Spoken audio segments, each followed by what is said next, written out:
Welcome to the channel. In the previous video, we added a what-if parameter for simple data modeling. Today, we will look at the what-if option from the middle.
Now we have a table with 5,001 rows.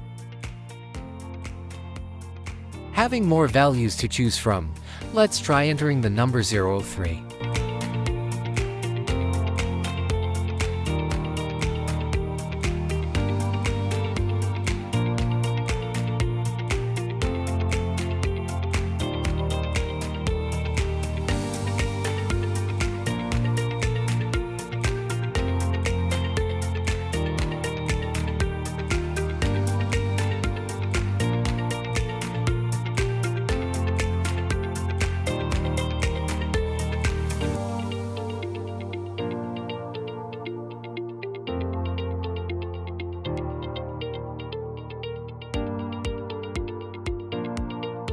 And even if all these values are in the created table, we will not be able to select them on the what-if slider. To understand why, let's go to the Performance Analyzer and look at the code that is embedded in the what-if parameter and what data it actually generates for the selection.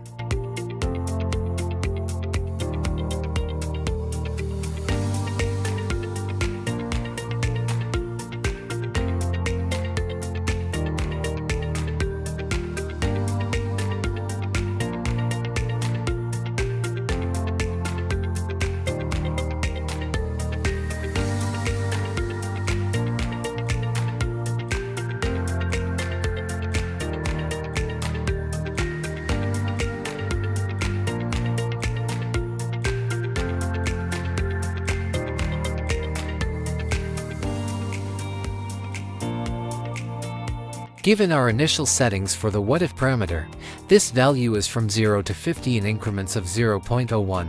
A table with 5,001 rows is generated. Since the what-if parameter has only 1,002 rows at its disposal, it starts to make gaps in the data to fit 5,000 rows into 1,000 in order to provide a sampling range.